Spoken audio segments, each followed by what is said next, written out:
Hello and welcome to Getaway Day. This is episode 63. My name is Gautam. His name is Mason.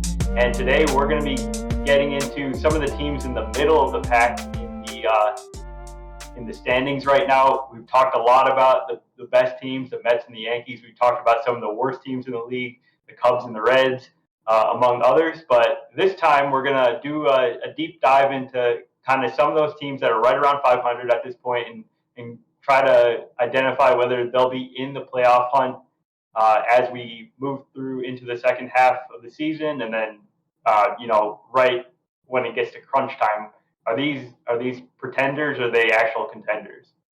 Before we do that, we're going to do some This Week in Baseball, and if you enjoy our podcast, please subscribe on your favorite podcasting app and YouTube to make sure you don't miss any future episodes. Let us know your thoughts in the comments, or leave a review on Apple Podcasts, or hit us up on Twitter or Facebook at Getaway Day Pod. What's going on, Mason? Not a whole lot. Excuse me, I'm probably going to be coughing quite a bit through this. I don't know why, but I'm just gotta. It's not podcast friendly. Not. That will not be allowed. Got a bit of an itchy throat today, so I apologize for that. No, I've Cardinal game going on right now. I don't actually have it pulled up, but maybe I should. They've been playing decent. They've been playing some bad teams, but I mean, they've been playing decently well. And last night, almost for the first time since September of 2001, they almost had a no-hitter. So Michael Wacha went 8 2/3 a couple years back. Last night, Miles Michaelis has turned to go 8 2/3, and then basically ruined my hopes and dreams of ever seeing a Cardinals no-hitter. I'm going to take some of the credit for it because I turned the game on with 2 outs in the ninth inning, and the first thing I saw was the hit to center field by, was it Cal Mitchell? It was Cal Mitchell. I hate you. Never turn on a Cardinal game again, because you ruined my life, basically, I think. Yeah, that's how that works. Yeah. Who was the Cardinals pitcher to throw the no-hitter in 2001? Bud Smith, I think. Oh, wow. Yeah, okay. It was... Here, I'll pull it up just to verify, but it's not a very well-known guy for sure. And I didn't really watch much of the game, obviously, but what was Michaelis doing really well that made him so successful? I know that they were playing the Pirates. That definitely helps, but... I mean, that's kind of the key right there. They were playing the Pirates. I mean, Michaelis throwing a no-hitter would be shocking, honestly. Yeah, he's not I mean, a guy that you think of as having no-hit stuff. He doesn't really strike out too many batters, but sometimes it works out. And home game. He did throw so he only ended up pitches. Yep, 129 pitches. He only had 6 Ks, and so there was a lot of balls in play. And so the defense was a really, really big part of this near no-hitter last night. My cat's being kind of rude back there. So there ended up being a couple of errors just with how many balls were in play. Both Juan Yepez and Brendan Donovan had errors.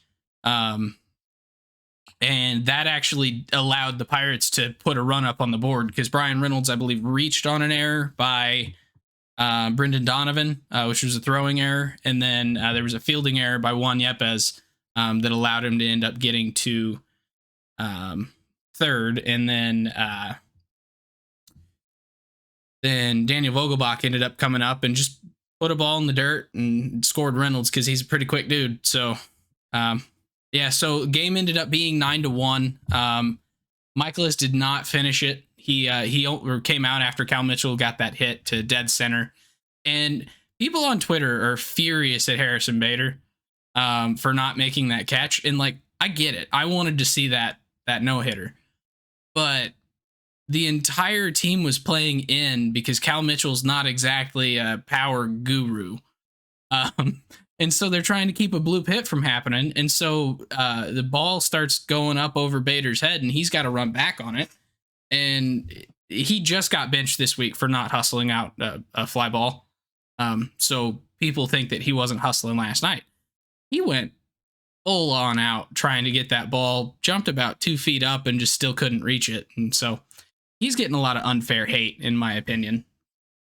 He probably it looked off the bat. It looked like it was a catchable ball, but then when you realize that they were playing so far in, you understand why he didn't make the catch. Yeah, and that's exactly it. Like, it was the defensive alignment that they were told to use, and for good reason. It's probably what I would have told them to do too. So can't be too upset. But Yep. Okay. Moving along here. Sugar Shane McClanahan for the Rays has got 100 strikeouts on the season. First pitcher to reach that mark. A couple other guys are going to be there very soon after him. He actually got tagged with 2 home runs in today's game against the Yankees, who were just continuing to steamroll their opponents. They just absolutely destroyed the Cubs this weekend, 3-game sweep. But McClanahan's been amazing, and he's like right up there in the Cy Young conversation for the American League. Yeah. One of the guys who did hit the home run off him was Aaron Judge, who now has 25 home runs on the season. The next guy on the leaderboard is Pete Alonso with 18. So huge gap in that department. And he's like, can he keep this up? If he stays healthy, there's no reason that he can't, right? I mean, yeah, basically he's doing exactly what he's done always when he's been healthy. Like the reason that he's not put up big home run totals. Level, though. This is not the same. That's true. I think he can do it though, because like he's what, 29. I think he can. Yeah, he hit 50 as a rookie, so he can 100% hit 60 home runs. Like there's not a doubt in my mind that he can do it. Right, he's got a nice head start as well. Because yeah, his rookie season he hit 52. And that was in 678 plate appearances. So he was fully healthy, 25 years old, hit 52. Now he's 30. And so he's kind of like right at the end of probably his physical prime. But that means that he should be able to do more than he could at 25. So like if he could do 52 at 25. Don't say that so loudly. He's going to hear you and like stomp on your face when you're sleeping. You don't want that. No, I really don't. I mean, honestly, I'm not sure that I want him to accidentally, like, lightly step on my face because he is a large man. No, yeah, you don't want that at all. Yeah. Another underappreciated thing about Judge is that he's actually taken on the center field position basically full time now, and he's playing great out there too. So it's not just the hitting; like he's providing great value on defense too. Well, and part of that, like part of the reason he's able to do that is being so tall. He's just naturally kind of faster because his stride's so freaking long. I'm not sure that that's necessarily true. I feel like it'd be a little tough if you were that gangly. I mean, yes, but you got to admit the dude's quick, and oh yeah, he's like he's an amazing athlete. I feel like part of that is because his stride is longer. It's not. Have you seen not like Shaquille O'Neal. Have you seen the water bottle in his hand? In the dugout, it literally looks like a baby bottle because his hand's that big. No, I'll have to look that up. Yeah. It was Bud Smith that had the no-hitter in 2001, by the way. Confirmed. Okay, good to know. Can you tell us about the Astros' immaculate innings today? Yeah, so Houston had a day game today, and they did something that I believe is historic. And that is that they had 2 immaculate innings thrown in the same game by different pitchers. So Luis Garcia got the start today. And let's see, let me find today's games here. I have yesterday's pulled up. But he pitched pretty darn well, up against Texas, and he went 6 innings of 2-run ball, one of those being earned, on a home run, by somebody. Could be here somewhere. Corey Seager. So, but then he goes out and throws an immaculate inning. I don't remember exactly which inning. I think it was the first inning, right? Was it the first? I don't know, actually. But then he comes out of the game. Phil Maton comes in relief in the 7th inning and throws another immaculate inning. Like, immaculate innings are not like the most rare thing in the world, but they're pretty rare, and they're really cool to see. Being able to get 3 strikeouts on 9 pitches and then having the same team do it twice, like, there's a reason this has only been done for the first time in history today. Like, that's pretty nuts. Yeah, that is. So, last note here. So if you play MLB The Show, by the way, both of those guys are supercharged, playing up to 95s now. Go use them. And it's a lot easier to get immaculate innings on the show, isn't it? Yes, it is. I have pitched many an immaculate inning on the show. Yeah. In fact, today I think I pitched 4, and I did not play very much today. So, Manny Machado reached a big milestone hit in his career, 1,500 hits today, actually, against the Cubs. And he's now the 17th player in Major League history with 1,500 hits and 250 home runs before the age of 30. And we were looking at the list of those players before the show, and they are all either Hall of Famers or future Hall of Famers or A-Rod. Yep. And there was one notable omission from that list. And that is the guy who I at least think is the greatest baseball player of my lifetime and will finish his career with that title in Mike Trout. He actually still has not eclipsed 1,500 hits, and he is now 30 years old.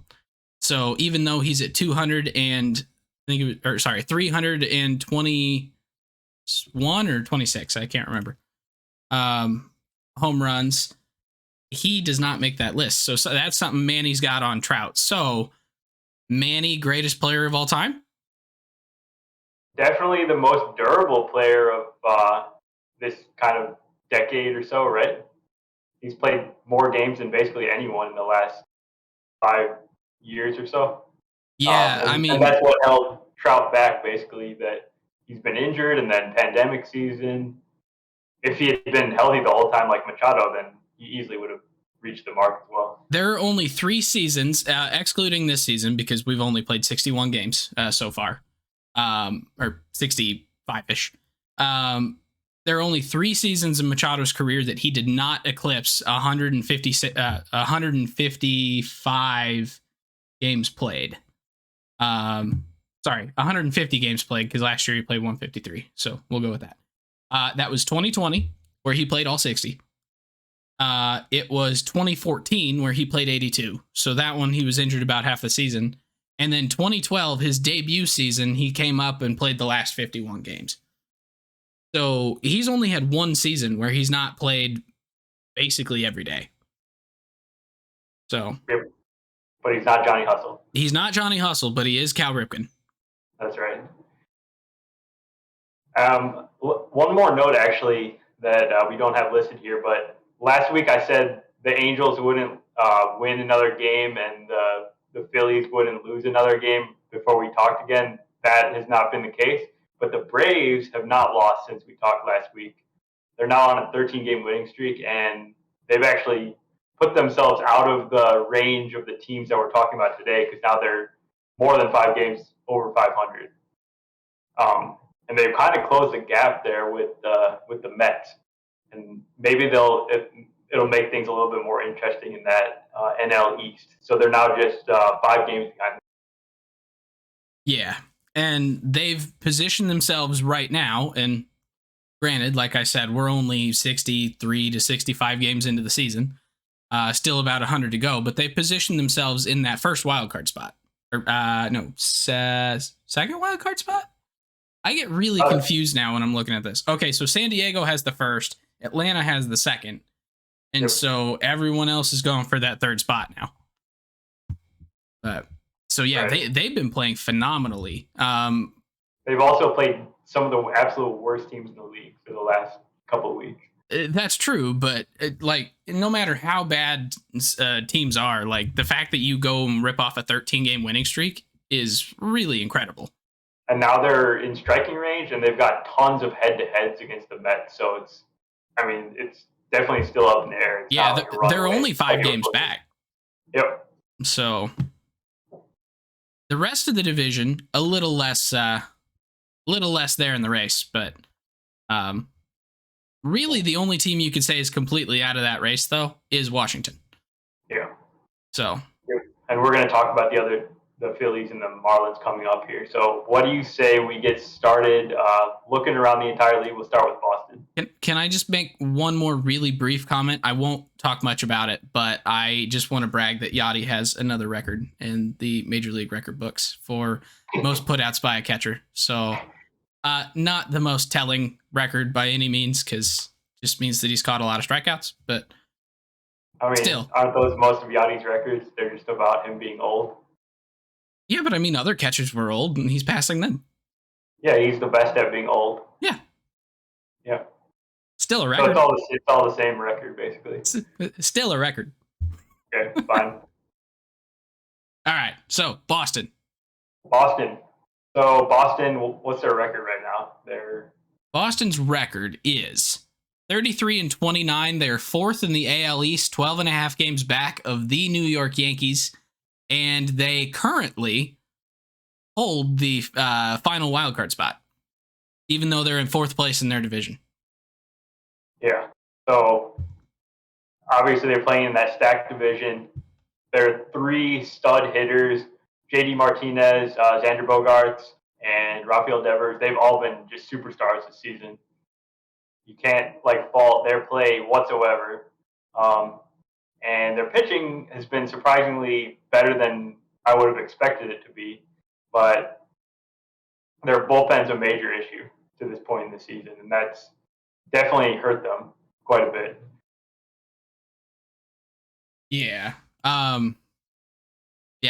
Admittedly, I know very little about their bullpen, and that's mostly because I've never heard of any of these guys. It's been a revolving door of random guys getting saves basically every night. So it's gone through guys like Hansel Robles, Matt Barnes when he was healthy and very ineffective. Matt Strahm has been decent. John Schreiber has pitched actually pretty well, but he was basically a no-name before the season. Jake Diekman, it has not been good at all. Over this past weekend, though, Tanner Houck did get 2 saves against the Mariners, so maybe he can be the guy that could solidify the back end of the bullpen there. Potentially, although at the same time, are they going to keep Houck in the bullpen the whole season? Are they going to bring him back to the rotation? He is a really good pitcher, and he was kind of supposed to be that next dominant starter that they had.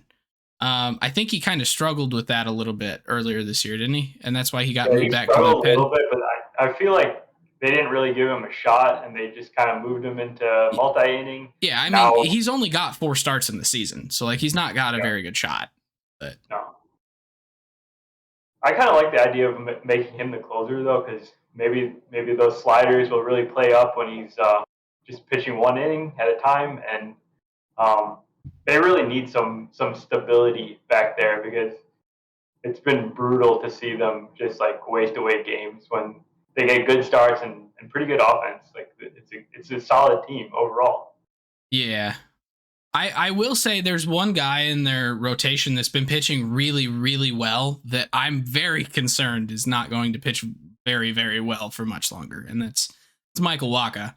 I mean, the dude's pitching to 2.33 ERA right now, but his FIP and his xFIP are around 4 or higher, and Wacha's not really been that dominant guy since about 2013, which was his debut season, but that's kind of the last time that he was legitimately a dominant pitcher. So and he doesn't strike guys out. He walks a decent number of guys, and he's just been leaving a lot of guys on base. His highest left on base percentage of his career right now at 81.3. So I would be concerned if I were a Red Sox fan that he might not continue going on the way that he is, although the rest of their rotation has been really pretty solid. It's been pretty solid. Right now they're very banged up though. So they got Nate Eovaldi on the IL, but he should be back soon. Garrett Whitlock's on the IL, and then Chris Sale is probably going to go on rehab assignment pretty soon. And then one other guy, James Paxton, is also potentially a part of their rotation later this summer. So they could, be a lot better later on. But right now, it's just gonna rely. They're gonna have to rely on Waka and Nick Pavetta and Rich Hill to continue to do Rich Hill things, even as he's 42 now. But where their team excels is kind of what you were saying at the very beginning. Is their three superstar hitters have been superstars. The team as a whole has put up 290 runs, which is nothing to bat an eye at. That's like what, 7th in the league in runs scored, maybe. For sure they're 8th in runs per game, 4.7 runs per game. Okay, yeah, so 8th. So like they're putting up a solid amount of runs. Like as long as their rotation and their bullpen can just kind of hold it together, they'll do fine. They have a plus 45 run differential now, and they're 4 games above 500. Like if they can solidify up their bullpen, they're it's kind of their wild card spot to lose, in my opinion. And that's without having talked about the others. But like I think legitimately the AL East might have 4 playoff teams. Yeah, it's gonna be tough though, right? One of the worst records in the league.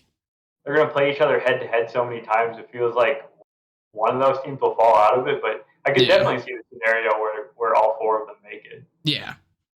So, but yeah, Boston's just really intriguing to me because like you look at the standings and you're like, they suck. And then you look at everything else and you're like, they're actually kind of good. Yeah. They're just in a tough division that like the Yankees we talked about them last week. They're just amazing. Quite frankly, yeah, they're ridiculous right now. One of the best hitting teams and pitching teams. So like, yeah, you're not going to be able to be ahead of them in the standings probably. Yeah. So one guy who has not got it going is Trevor Story. He did have those like couple weeks where he was extremely hot and hitting a bunch of home runs. But outside of that, he's kind of struggled. They haven't necessarily needed to rely on his offense, but it would be nice to have. He has been good at second base, and he's helped them improve their infield defense a lot because that was a huge weakness for them last season, and this season it's been actually a strength. And maybe that's what's helping kind of those contact-oriented pitchers like Waka and Pivetta these days.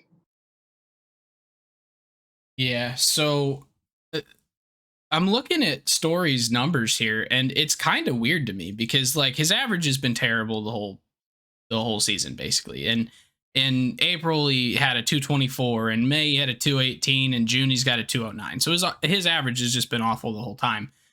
But he went off for 9 home runs in May. But that's when his BABIP was still down at 232. So he got like incredibly unlucky in his best month of the season so far. And then his BABIP's been up around 321, 326 the rest of the season, and he's still doing nothing. So like, it's just really weird to me to look at his numbers. I think the BABIP is down in that good month because he was hitting every ball over the fence. Oh, that's a good point because that's not considered in play. Nope. Yeah, okay. That makes sense. Okay, so I guess before we leave Boston, we'll just what's the verdict? Are they contender? Are they pretender? Not sure. I think they're the favorite for the final wildcard spot, in my opinion. So contender. The final. So who are you giving the first two to? You've already given away the first 2 spots. Toronto's getting one. And the Rays? I mean, I can never count out the Rays. Every time I do, they end up like winning the division. So, okay, yeah. So yeah, I'm with you, contender for Boston. Okay, but you're not gonna go as far as to say that the wild cards are gonna be the East. Anything, no. Right. Cleveland Guardians. They are not like Boston at all, really. They've been I would say a pretty pleasant surprise on this season. They've been a lot better than me or you thought coming into the season. I think we both picked them to finished like fourth or fifth in the Central. Yep. And here they are. They're sitting in second place in the Central with a 30-27 record. And they're doing it in a way that neither of us would have expected. They're With being offense. led by their offense. Wow. Yeah. Where did this come from? Yeah. So, like J-Ram makes sense. Yeah, it all starts with J-Ram. He's having an incredible season. If Aaron Judge did not exist, he would probably be the MVP favorite at this point. You still have Rafi Devers though.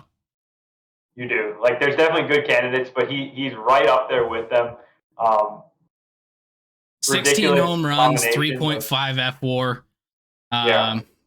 296 average. Like, he's got the power. He's got the average. He's got 10 steals. Like, J-Ram is close to a 5-tool player as you're gonna get right now. And the team's kind of following his lead. So he leads all players in strikeout rate. He struck out the lowest grade of any player that's qualified. He's got it under 7%, by the way. Yeah, 7%. Under 7%. He's at 6.8. That is unbelievable. Yeah. And the team as a whole is best in the league in strikeout rate. They've just struck out 17.8% of the time. They have a bunch of kind of these more contact-oriented guys like Ahmed Rosario, Josh Naylor, Stephen Kwan. Yeah. So that's clearly their persona, and it's kind of working for them. They're at 4.6 runs per game. That's 10th. So, right behind Boston, basically. And then pitching, which is usually the strength of Cleveland, has been pretty good as well. Yeah. Shane Bieber's been not the absolutely phenomenally... He's not that Cy Young guy. Yeah, he's not Cy Young Shane Bieber, but he's still been pitching really well to the tune of a 3.01 ERA in 71 innings. He's not striking out everybody and their mom, but he's striking out 26% of the batters that he faces. Walking not very many guys. Like, he's been really good. And then in the bullpen, like, Emmanuel Clase is like, he's got to be like one of the best relievers in baseball. And people just don't really think about him because Josh Hader exists, right? Yeah, and he's with Cleveland, and he just kind of goes under the radar for sure. And then some of their other young pitchers, Tristan McKenzie's kind of taking the next step. He's been pretty good this year. Plesac and Quantrill. Quantrill's like the most consistent guy ever. It seems like every time he goes out there, he pitches 6 innings and gives up 3 runs, it's not exciting, but you need guys like that in your rotation. Yeah. The guy that, looking through their roster here, or their stats list, that intrigues me is Eli Morgan. So he came in, he made 1 start, and then he went to the bullpen, and he's made 17 appearances there, and he pitches between 1 and 3 innings usually, and he's been phenomenal. Like, in that long relief role.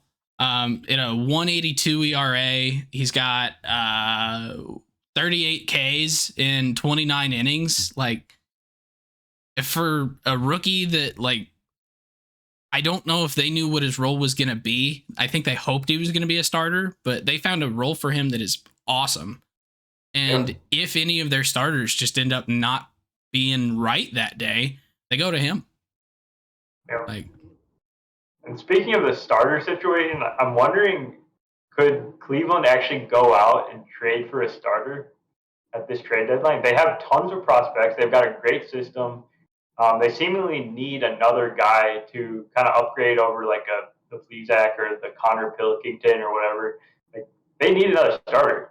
So I want to say no, but only because it's weird to say yes, Cleveland's going to go out and get a starter. Because it's always the other way around. Right? Yeah. Yeah. But it makes so much sense. Yeah, because like some of the guys that they thought were going to be starters for them at some point in the past are just not really doing well enough to really be there, in my opinion. Like, Eli Morgan didn't really work out as a starter. They found a role for him. They're not going to move him back into the rotation. Logan Allen, I don't know that they've ever given him a shot, but I know like he was. That's the new Logan Allen. Oh, They this is the they new have Logan both Allen. Logan Allen. The other Logan Allen like is not with the organization anymore. Okay, so this is the new They one. want their prospect Was Logan new Allen. Logan Allen supposed to be a starter at any point? Yeah, he's better, I think. Okay. Yeah, that's confusing. Like, I'm just glad that Max Muncy's are on different teams. Like, even though they were both drafted by the same team, I'm glad that like good Max Muncy is on the Dodgers and prospect Max Muncy is on the A's, just to make it a little easier. But Yeah. yeah, And but no, but I getting mean back to they. the offense, a lot of their young players. This team is incredibly young. Jose Ramirez is their star, and he's just 29. But all their other players are in the starting lineup are like younger than him. So Rosario is 26, Josh Naylor is 25, Owen Miller is 25, Andres Jimenez is just 23, and a bunch of those guys have had basically breakouts this year, and they look like they can be long-term Cleveland Guardians, right? These guys are not like just stopgap type players; they're like actually potential cornerstones for this franchise. Oh yeah, like their prospect pipeline the last couple years has been just like filled with guys that like you looked at them and you're like, these guys are really good. Cleveland was really good at finding middle infield prospects, and they're starting to pan out and stuff. And so your guys like Owen Miller and Stephen Kwan's an outfielder, but like they're coming up and they're doing it. They're making the adjustments that they need to do to play well in the majors long term. And they've got more guys that are gonna be coming up soon, and we haven't really even seen like any of their top prospects make their debuts at this point. Not at all. Like these, like Owen Miller was a big prospect for them, but he wasn't like their number one by any means. And these were all guys that came in trade. So Miller and Naylor were in the same trade, and then Rosario and Jimenez were in that Lindor trade. Now they're all part of the starting lineup. We haven't seen any of their homegrown guys for the most part. Well, and Andres Jimenez is basically he's not the favorite for the second base all-star nod, but he's probably second behind Jose Altuve. Like, he's been phenomenal. And the only reason that he won't get it is because Jose Altuve exists. And no one knows who Andres Jimenez is, like in general baseball fandom, I guess. Yeah. Hopefully that changes soon. I'll mention one other guy, Oscar Gonzalez. I didn't know anything about this guy. He's an outfielder. He's just been phenomenal in his limited plate appearances so far. He's hitting 377, 386, 507, kind of like a power first prospect, but he's been just killing it. And the best part about him is that he comes out to the SpongeBob SquarePants theme song for his walk up. He's hitting 377 across 70 plate appearances. Yeah, this guy's awesome. Like, that's not a big sample size, but that's not a small sample size either. Yeah. So yeah, overall, a lot to like with this club right now. I like watching them. The biggest concern I have with this club is a guy who a couple years ago you would have thought there's no way he's an Achilles heel, and it's Zach Plesac. Like, he's just not good right now. I think like he can be, he's just not right now. But like everything seems to be going well for the Guardians. They've got a plus 34 run differential. They're 30-27. They're 2 games ahead of the White Sox. Kind of the biggest thing that they need is either Minnesota to collapse or for a wild card spot to not all be in the East. So contender, pretender, are they going to be battling the Twins and the White Sox at the end of the season? Contender. I don't know that I necessarily like them enough to win that division still. I definitely think they'll be in a wild card spot. And so right now it's looking like Minnesota's division to lose. But I could see them being really competitive right there with Boston and Tampa and Chicago and well, assuming we determine Chicago's not a pretender. But yeah, they're right there with that grouping there. Yeah. I'll say contender as well. I think they can stick around 500 for most of the season and really being around 500 is basically all you need to do, I think. Yeah. Now with there being six out of the 15 clubs making the postseason, yeah, I think about 500, maybe a game or two above, and you're right there in the thick of it. So. Yep. All right, so we were super upbeat about Cleveland Guardians. Now let's see what we have to say about the White Sox. This will be interesting. All right, so can I just introduce the White Sox here? I think what you need to know is that Lance Lynn is a ribeye and potatoes type of guy, and third base coach Joe McEwing is, I did say Joe and not Joel, right? You got it. Joe McEwing, there we go, is a filet mignon and Caesar salad type of guy. And that was the argument that they had in the dugout the other day. It's like the rat raccoon thing? It is the rat raccoon thing. So if that tells you anything about how the White Sox season is going right now, yeah. Okay. So, White Sox, man, I just cannot believe how bad their offense has been to this point in the season. They're 27th coming into today in runs per game at 4 runs per game. Like, if you told me this team was going to be bottom 5 offensively this season, I would have just been shocked with the talent that they have on paper. Obviously, hasn't really come to fruition, and they're giving up 4.8 runs per game, which is 24th. So pitching and defense has also been a major issue. We can't not mention the injuries that they have had so far. So Eloy Jimenez is still out. Tim Anderson's doing his rehab right now. Lance Lynn missed the entire season before his first start this week. Michael Kopech recently got hurt in his last start. And now Liam Hendricks is on the IL with a forearm kind of thing. So tons of injuries just all year. And excuse me. And Eloy's been out like a lot of the year, hasn't he? Yep. He barely played at the beginning. Yeah. Yeah. Like Tim Anderson's his injury is relatively recent, and he was basically the guy holding up the offense for Chicago. But yeah, being down Eloy, I think Luis Robert was hurt for a while. Yep. And so they've not really had a chance to put it all on the field and see what they could do. And it's really unfortunate. That's kind of how it goes. And so who knows? Maybe all these guys come back and they go on a run where they're 7 runs per game, and it brings that 27th best in the league, 27th best in the league up to somewhere in the middle or higher. But we can't just wash it all away and say it's just injuries, because it's definitely not. Yeah, it's definitely not. It's definitely not, and it starts with the underperformers. Yohan Moncada, before today's game where he went 5 for 6, was hitting about 150, and he just had 2 home runs on the season. It's like very, very poor performance. Yasmani Grandal, who's also hurt now, similarly bad, like very bottom of the league in terms of his production. And then AJ Pollock has not really got it going so far. He was supposed to be kind of a really good, solid corner outfielder for them, and he has not been very good. Okay, where would you rate this take on cold to hot scale? Yasmani Grandal is well on the decline.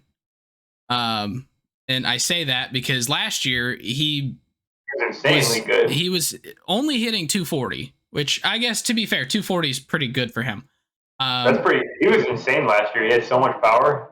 Yeah, and his OBP was insanely high at 420 because he was taking a ton of walks. His walk rate last year was 23%. But he's now back down to his kind of league typical 13% walk rate, 22% K rate. His average is well below the Mendoza line across 201 plate appearances. He's only hit 2 home runs. Like, something is not right. I don't know if it's mental. I don't know if it's physical, but I kind of think he's just, I don't know. It just doesn't. This feels really reminiscent of kind of his 2020. Granted, 2020 was a shortened season and he didn't play the whole thing, and he did still have 8 home runs, but it's kind of more that than it is 2021. On the scale of like how hot that take was, I'd say it's like not that hot. Like he's pretty old now, right? Too. He's 33. Yeah. So Getting up there. pretty lukewarm take then. Yeah. All right. Yeah. What else with this team? Like, should we talk some Tony here? I think we have to talk some Tony. I don't think there's any way that, like, even with the injuries, this team is too talented to be playing as poorly as they are. I think that's correct. And you and I talked about this the other day, and honestly, the manager is not the most important part of a baseball club by any means, but he's definitely important from the bullpen decisions he's making, who to bring in, when to bring him in. Yeah, that's important. But I think it's more almost like a mindset thing and just clubhouse culture. And I don't think 70 whatever year old Tony La Russa is necessarily the right guy for this clubhouse. It seems like there's a lot of infighting. Referencing that Lance Lynn, Joe McEwing argument the other day that was a misunderstanding. They clarified later, but in the moment it got heated. But that kind of brings it down. And when the mood's down, people tend to perform not as well. And then you have whatever the heck Tony called that decision to intentionally walk Trey Turner in a 1-2 count with 2 outs with Max Muncy on base behind him. Yes. And that was, I mean, huge discussion topic last week. I've got this tweet from Joe Sheehan kind of breaking down the stats of it. Trey Turner career versus left-handed pitchers with the 1-2 count, it was like 258, 310, 390. And then the pitcher, Bennett Souza, when he got right-handed batters in a 1-2 count, was just giving up a 167, 286, 167. So clearly in the driver's seat there. And what he did is he exchanged that situation for Max Muncy, who's a career 251, 365, 492 hitter against lefties.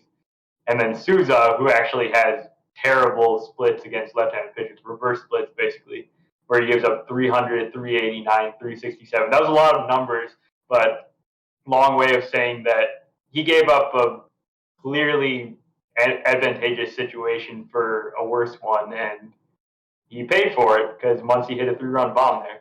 Yeah, because you can look at the slash lines between Turner and Muncy and say, it's about the same, until you realize that that's Turner's slash line with only 1 strike to go, and Muncy's slash line with an entire at bat. Right. And so, they're the same relatively the same numbers in completely different situations. You shouldn't trade one for the other anyway. And then you look at Souza's splits, and it's one of the stupidest decisions I think that I've seen. I think that might actually be 2 times worse than Joe Madden intentionally walking Corey Seager with the bases loaded to put you down a run. No, that one I think might actually be worse because, I mean, that was actually giving up a run. Well, this ended up giving up 3. Oh, yeah, that's a result, though. But the absolute funniest part about that is they were asking him to explain his decision-making, which is reasonable. And he said, "Is that really a question?" How funny is that? Like he's playing off like it's something that happens all the time. This has happened just a handful of times in the history of baseball, and it never made any sense in both situations. Yeah, no. So do you think firing Tony La Russa would be a spark for this team? Would that have any impact, or are they too far gone? I do think it would be a spark. I don't know if it's going to fix everything by any means. Like, there's a lot of other issues here. They don't really have a second baseman.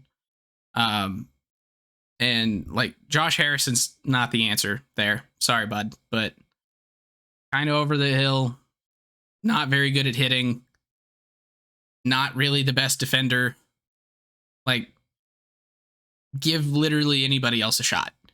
Yeah, and every guy they've tried at second base is not working out. Like Leeury Garcia has been awful. Yeah. Danny Mendick's been okay recently, but overall, yeah, that's just been a black hole position. Yeah, like they need to hit the trade market, and they need to hit the trade market soon for a second baseman, in my opinion.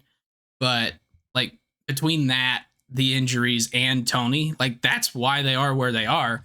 And that being said, they're still 30-31. They're still 500. So yeah, I 100% think firing Tony would light a fire under their asses, and they might start to play a little bit more enthusiasm, or more almost feeling like they're trying to beat the adversity of people thinking they suck, they lose their manager, whatever. But then the front office needs to get with it and realize that you can't have a whole bunch of DH types playing every position. Like, that's kind of the other part of the problem. So, yep, I would agree. I guess it's kind of pointless to talk about Tony's firing, though, because that's just clearly not going to happen. It's not. With Jerry Reinsdorf in charge of things there. So, White Sox, I'm going to actually say that they're going to fall out of it, and they're just, because everyone is basically expecting them to flip the switch at some point and be the team that they were expected to be. And I think they have too many problems to fix. It's going to be very hard to just say, hey, we're good now. We're supposed to win this division. We're going to win it now. Like, that may not be able to happen. I think if they were to attempt to address two of the three things that we just said, they would be in the contender race, but they're not going to fire Tony. I don't have a lot of faith in them going out and getting a solid second baseman, and they can't really affect, or they can't just go and say, okay, no one's going to get hurt anymore. Like, that just can't physically happen. So I don't see two of the three of those getting fixed and them getting to contender. So I'm going pretender. So, like, it's unfortunate. That team is so talented, and I really want them to be good, and I'm just not seeing it right now. Yeah. Next up is the Texas Rangers, who are also hanging around 500. They are 17th in runs per game, and they're 19th in runs allowed per game. So really, just they're pretty much, their record is very reflective of how they played this season, I would say. The pitching a bit better than I might have thought at the beginning of the year, because I looked at their team on paper pitching wise, and I was like, this is not a major league quality staff here, and they've been adequate, I guess, right? The fact that they're not bottom five in the league is actually kind of a plus, and maybe it's a sign of some good things to come, because we haven't really seen any of their top pitching prospects make their debuts to this point. Yeah. I would agree with that. I do think that their staff is not really... It's not good. Well, that's not what I'm trying to say. I think the results are kind of not reflective of how they're actually, like, their actual skill level. Because, like, Martin Perez, we were talking about this before the pod, and Paul Sporer was talking about this last Friday, I think. Martin Perez has been amazing this year so far. You can't deny that. He's just been phenomenal. 2.18 ERA, 2.72 FIP. And he's not given up. He's given up like one home run the entire year, or maybe two. But that's exactly the key right there. He's only given up one home run, or maybe two, and has a 0.24 homer per nine rate right now. His homer per nine rate for his career is about 1.5. And he only strikes out about 20% of batters faced. That's incredibly low for an elite pitcher, basically. And his walk rate is 6%, which is low, but it's not like he never walks a batter. And so it doesn't feel like it's sustainable for him. And then the rest of their pitching staff is pitching okay, but not amazing. Like, John Gray is 4.85 ERA, Dane Dunning 4.04, like Taylor Hearn 5.37. Like, it just feels like their entire pitching staff is being held up in the stats by Martin Perez, who I do not believe is going to be able to sustain this. Yeah, that's pretty understandable, and it makes a lot of sense looking at basically his entire career, which is like almost 10 years long, or maybe it's 10 years long. He's never been this pitcher or anywhere close to it, so I would not expect it to continue.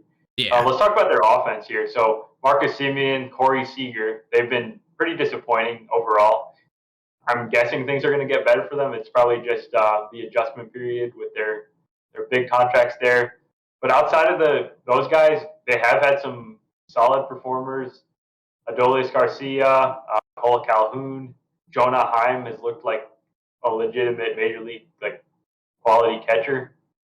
Um, just they're okay offensively, and then now we're seeing some of their prospects make their debut. So Josh Smith came up before he got hurt, and then Ezekiel Duran also made his debut recently, and he's also played well. So I like to see these young players getting their shot, and they have that opening at third base for those guys right now. Yeah, and they've also called up Steele Walker. Leody Taveras he didn't get called up for his debut, but he's back now. And so we're getting to see a lot of these young guys again. And so, yeah, it definitely seemed like a hodgepodge ragtag group at the beginning of the year. Cause I mean, it kind of was. It's like you went out, you got your Corey Seager and your Marcus Semien, who Semien has been playing a lot better in the month of June than he has the rest of the year. He's got 5 home runs this month. Like, I think he's starting to adjust a little bit, and he's going to regress back to being at least solid for this season. But everyone else was kind of just like the older, what do you call it? Journeyman veteran. Your Cole Calhouns, your Brad Millers, people like that. So seeing them bring up prospects and giving them a shot is definitely giving me a little bit more hope that, at least for the future, they're going to be in good shape. Now, what that means for this year, I don't know. It's prospects. They don't always pan out. They definitely don't always pan out in year one. So we'll see.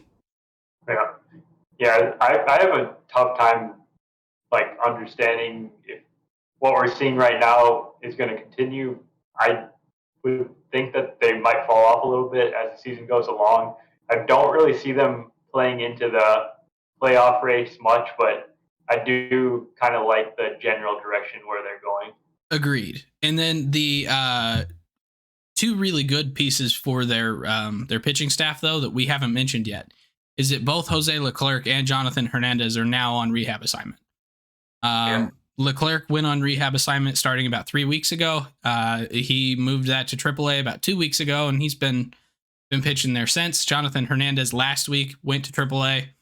So they're potentially going to be back soon. And if Texas can basically give them a lead, it's a lot better chance of Texas converting some more wins here and taking their 29-33 record and at least maintaining that about 500. So, yeah, for sure. Yeah. So I don't want it to sound like I'm just sitting here trashing the Rangers because I don't think their results are real, but there's definitely some good stuff there, but there's definitely some areas for concern as well. So I personally have them as a pretender for this season. But yeah, I'm with you. Angels. So Angels in that same division with Texas. They obviously fired Joe Madden, have struggled recently. They didn't even get to see his mohawk. Yeah, that is really funny. Wow. That's just only a Joe Madden thing. Right? Yeah. I bet Phil Nevin won't go get a mohawk. Right. The Angels, they just seem like they're the same as they've always been, right? Like, what's the difference? Their pitching's a bit better, admittedly, than it has been in years past, but the biggest thing that I keep coming back to with their starting rotation, which has been okay, is that none of these guys have pitched very much, or they just haven't carried a huge load. So Ohtani pitched like 130 innings, I think, last year, but he hasn't pitched like over 150 in 5+ years, I think, when he was back in Japan. Michael Lorenzen hasn't been a starter in 5 years. Patrick Sandoval is a young pitcher who's barely pitched in his career at the major league level. Noah Syndergaard's coming off major injury, and then Reed Detmers is also another young pitcher. So, like, how do we expect this rotation to hold up over the course of a season? That is a phenomenal question. Thank you. And wait, hold on. Sandoval, Otani, Lorenzen, Syndergaard, Detmers. Am I missing one, or are they legitimately on a 5-man rotation now? Oh, that's interesting. I don't know. Good question. Well, thank you. Maybe maybe that's a Phil Nevin thing. Maybe it looks like That would be weird. looks like Jonathan Diaz got 3 starts. Chase Silseth has got 4 starts. Jose Suarez has got 5 starts. So it looks like they do go on a 6-man, but that 6th man is just kind of whoever's there, basically. So, but yeah, I don't know. Like, Otani's not pitching as amazingly as he did last year. He's still solid. Like, don't get me wrong. And he's still incredibly fun to watch. But he's a mid-3s ERA, along with the rest of them. Patrick Sandoval is the only guy who's like, if you're looking at his numbers, you're like, oh, this guy's pitching really, really well. At a 283. And I've been really impressed by Michael Lorenzen, actually. I thought he was going to do really bad. Well, Lorenzen has had the biggest workload this year for him. He's pitched 60 innings. Very impressive. Yeah, which I'm not sure he's pitched 60 innings in any season. Not in a while, no. Let's see, the last time he pitched 60 was in 2019 when he had 73 appearances out of the pen for Cincinnati and pitched 83 innings. In 2018, he had 3 starts and 42 relief appearances for 81 innings. So yeah, this is basically the most work he's got in the last 2 years. And he's done it in the first 3 months of the season.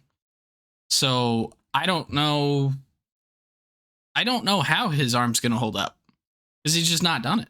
Like, he's not really missed very many games. He's not been on the IL very much in his career, but I imagine that going from pitching a little bit every day to then pitching a lot of bit every 6 is entirely different on your arm. So I have no idea how he's going to hold up.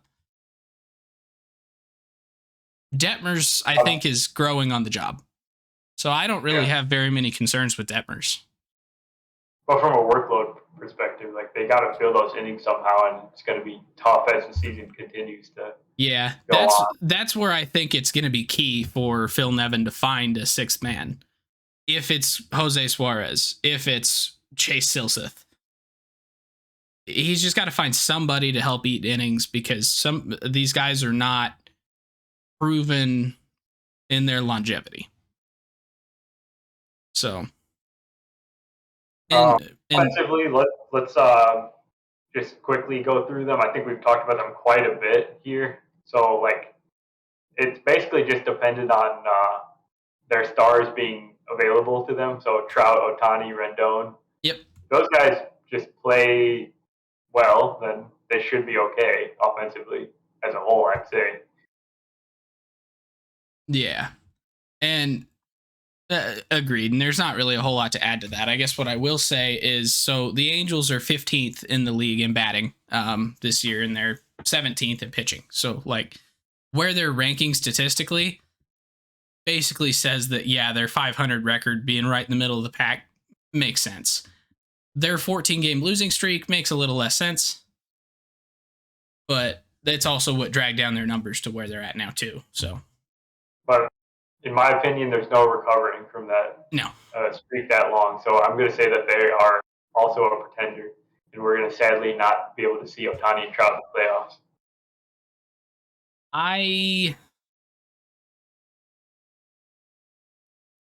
I'm going to say contender, but it's a stretch. Okay. So you're giving them the benefit of the doubt. Okay. I'm going to give them the benefit of the doubt because I want to see Mike Trout in the postseason. I want to see Otani in the postseason, and I will not say anything that will potentially jinx it. So, I do too. I'm just being a little bit more realistic than you. Yeah. The hell? But anyways, rooting for them. Okay, so we got 3 more teams in the National League. Do you want to keep going, or do you want to hold off on these guys? I don't know. Let's go through 'em. Let's go through 'em. So All right. So we got the Phillies, who are sitting at 500 right now. They had a really hot streak recently and kind of got themselves back in the race. But we've also talked about the Phillies quite a bit and their pitching and defense issues. Offense seems like it's getting it going. Kyle Schwarber's played a lot better. Reese Hoskins had a huge game yesterday with 2 homers and like a 4 for 5, I think. Um, Things are kind of rounding into form offensively. I'm not sure if that pitching is going to be okay. yeah, so just some numbers to go with your statement there on their hitting. They're fourth in the league in slug. They are well above average. Let's see, seventh in the league in batting average. And yeah, they're just that's a pretty quick turnaround too, because not too long ago they were kind of right in the middle of the pack there in both of those. And they've got 80 home runs in the season. Like their offense is kind of mashing. They put up 304 runs in the year. There's not too many teams that have eclipsed 300. It's about 10 total, and they're one of them. So yeah, their offense is by no means their Achilles heel. Their pitching has also been dominant. Starting pitching has also been dominant. Their pitching as a whole ranks fourth in the league, behind only New York, the Padres, and Atlanta. And they're actually ahead of the Dodgers. So are you telling me they should like be playing a lot better than they are, or they should have a better record than they do? As of the way they've been playing so far, yeah, absolutely. They should be way better than 32 and 31. They have gone on an 8-2 run since basically right before I think Girardi got fired, and so they've been playing like they should be for the last 10 games. So I wouldn't be surprised to see this team catch up there to Atlanta and this be a 3-headed race to the finish. Yeah, that'd be great. I mean, that's what we were hoping for at the beginning of the year. Yeah. Which one guy that has not really hit though, that's Nick Castellanos. He's been really disappointing in my eyes. Like just 7 home runs, 258, 314, 408. So not a whole lot of slug and not hitting for as much average as he has in recent years. So does he at least have a lot of doubles? Does he? Oh, I was asking. Oh, I don't know. 14 doubles. That's okay, but it could be better. Yeah, Bryce is leading the team with 20, and Castellanos is second on the team. So, yeah, I don't know. Yeah, you're right. He has been pretty underwhelming. Their offense is definitely being held up by Bryce, and you're starting to see Schwarber come around, and Hoskins come around. They're getting more contribution from Bryson Stott than they did at the beginning of the year. He's finally starting to figure it out a little bit. Interesting note I saw today. The Phillies have 2 walk-off home runs this season by their 9-hitter. And the last time that they had, I think it was the last time they had any walk-off home run by their 9-hitter was in 1903. Prior to this season. So, and one was today. It was Garrett Stubbs. Yep. And then one was like a week and a half ago and was Bryson Stott. So just a fun little comment there about their team mashing. So they're starting to get contributions all the way throughout the order. Yeah. One note about their bullpen is that Corey Knebel kind of got demoted today. Rob Thompson said that he'd be pitching in lower leverage because he's like really struggled recently, and he also was dealing with like shoulder soreness. I don't know why they didn't put him on the injured list, but he's pitching through it. That doesn't seem like a good idea, and he's also going to be pitching kind of middle innings now, and someone else will be getting the saves. So I'm looking at this, and I had heard people say Brad Hand was sucking this year, but he appears to be doing just fine. Yeah. Huh. He has been pretty good. All right then. Yeah, I don't really have a whole lot else to add to their bullpen, obviously. No worries. So, So overall in the Phillies, where are you contender. with them?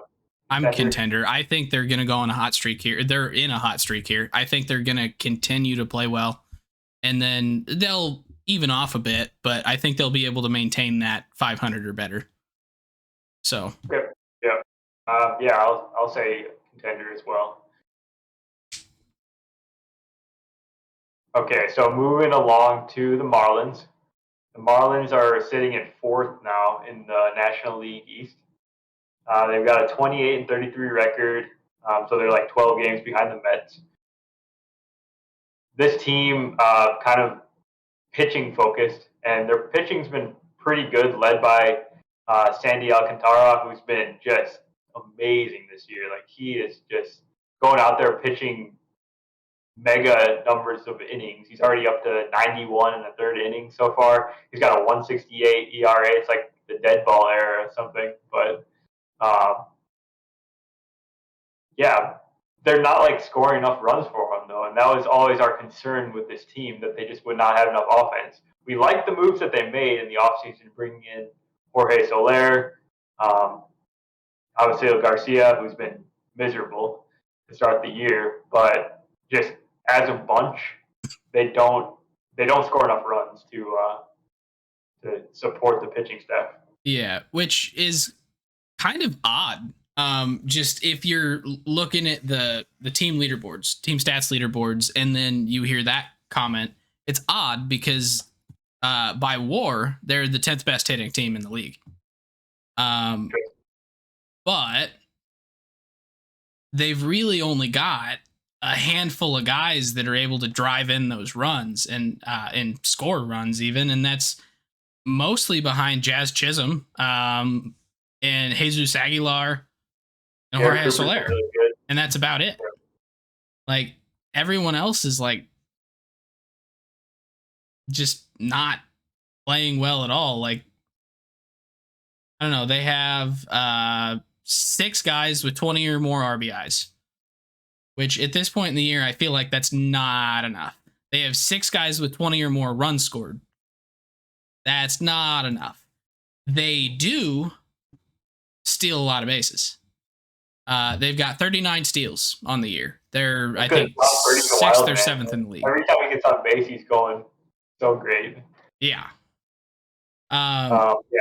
And so, yeah, so if you look at it, just the team stats, it's a bit misleading. But then you start breaking it down, and there's really only 3 or 4 guys that are like really hitting well.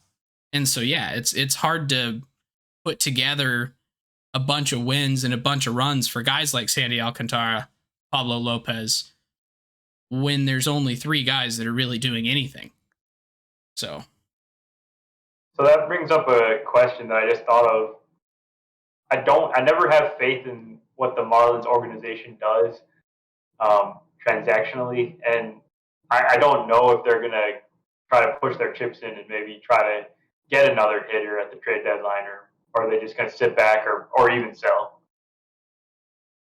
Based on the fact that Jeter quit before the season due to the fact that the ownership was not willing to put money into the team to improve them, I'm going to go with they're not going to do much. That's where I am. That's my concern with them. I also noticed that they're 8-16 in one-run games.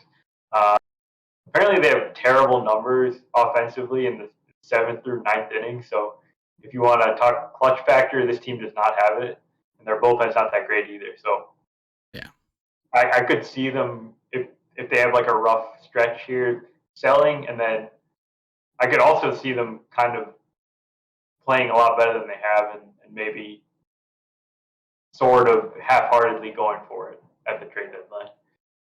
Yeah. But yeah, I think it's safe to say pretender. You're a pretender on them? Pretender. Okay, yeah. I'll say they're a pretender as well, but I want them to be better. I do too. It's not quite the same situation as the White Sox for me, but it's also not the same situation as the White Sox in like why they are where they are. Yeah, so no. Okay, right. So one last team. That's the Brewers, who have been cold recently. They've lost a bunch of games to actually drop out of first place. Everything was looking pretty good for the Brewers, and then they played really poorly, and they've dropped into second place in the Central behind the Cardinals. They're 34-29, definitely in the thick of the playoff race right now. They've just got a +1 run differential, 16th in runs scored, 4th in homers, 8th in ISO. So they've got some power, but it's not manifesting itself in runs necessarily. And the biggest problem that they have right now is they're missing Brandon Woodruff and they're missing Freddie Peralta, two of their top 3 starters. Yep. And this team is built to win on pitching. So when you're losing 2 of your starters and it leaves you with, let's see, so Burns, Lauer, Ashby, and who else is starting now? Adrian Hauser. Yeah, that makes sense. And then there would be one more, which I'm guessing is probably someone that they just recently called up or something. Yeah, it's Jason Alexander, who's just some 29-year-old rookie. The guy that played George Costanza. I'm very familiar. That's right. Yeah. Yes. What'd they have to give the Steinbrenners to get him from the Yankees? Yeah, dang. That's a great question. But yeah. So they're kind of, if their pitching can't deal with these injuries, like they're kind of screwed. Like Woodruff is going on rehab assignment here next week, so he's close to back, and that'll be huge. But if they continue to have injuries or struggle pitching wise, like they're not really helping themselves out with their hitters either. I think, the hitting's what needs the biggest addition. They need to go out and get a big bat. Yeah. That's well, so they have plenty of slug and plenty of home runs. Like, honestly, it's kind of the Marlins situation, like where they've got 2 or 3 guys that are doing pretty much all the heavy lifting. And that's Hunter Renfroe, Rowdy Tellez, and who's the other one? Willie Adames has been Willie Adames. There we go. Great, just slug basically. Yeah, and then Yelich is not. He's not back to being good Yelich. Like, he's a okay player, but he's not a superstar by any means. They don't have that star player in their lineup. Yeah, but this team is 26th in the league in batting average. The league's batting average right now is 241. This Brewers team is hitting 230. Like, they are considerably worse than average at average. And that's kind of starting to manifest itself in them not being able to score runs. Like, if they do hit home runs, there are probably not very many people on base. Like, and so that's kind of what's hampering them, in my opinion. And so I don't know what they got to do, but somebody needs to go and start hitting off the tee and just seeing that ball, because it ain't working. Like, this has been their Achilles heel for years, has been hitting the ball. And they're finally getting power, but they're getting nothing else.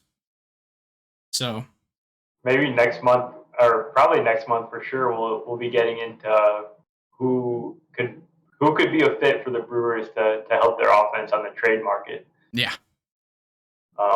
We're getting close to trade season, and all these teams could use some reinforcements in some ways, because they're clearly not perfect teams. They're 500 teams, or within 5 games of 500, and but we think the Brewers are contenders. Oh yeah, they're definitely contenders, but with teams like the Phillies playing well, the Braves playing well, the Mets apparently not metting for the first time ever. Yet. Like, it's definitely going to make it more difficult for them to get into the playoffs if they're playing for that final spot, because you also have the Padres and the Giants who are also playing well. So there's only 3 wild cards to go around. If Milwaukee is not doesn't go on a tear and compete with St. Louis for the division lead, which they will. Like, St. Louis will fall off or Milwaukee will go on a run. Like, it'll be close until the end. It always is. but they're the team that I would be most concerned about that's in this hunt. So, is like even St. Louis is different this year than usual. So, it might be hard for them to catch up to the Cardinals if the Cardinals keep going on the run they're on now. So, first time the Cardinals have actually hit really well and the pitching hasn't completely fallen apart. So, who's to say? Indeed. We'll see what happens. Yeah. Yeah. Okay, so should we just summarize here all these teams? We'll go through them real quick. So Boston, Yes. we said, is a contender. Contender. Cleveland, contender. White Sox, we both said no, but on paper, they should be a contender. If they can fix 2 of 3 issues, contender. Yes. Texas is a pretender. Yep. The Angels, we were split on that one. Mine was a hopeful contender. Yeah. Phillies are a contender. Marlins are not a contender. And the Brewers are a contender. So with issues. They all got issues. Yes. Yes. That's true. But anything else you got before we get out of here? I do not think so. I finally got glasses. So, woohoo. Only took a month after I lost my last ones to get some new ones, but I can actually read my notes now, so that's good. Oh, that's a game changer. Oh, yeah. Right. That's it for me. Yeah, hit us up on Twitter and Facebook at Getaway Day Pod and let us know your thoughts on this topic, whether you agree with us on what we have said here, and we'll talk to you again next week. Sounds good. Thank you very much.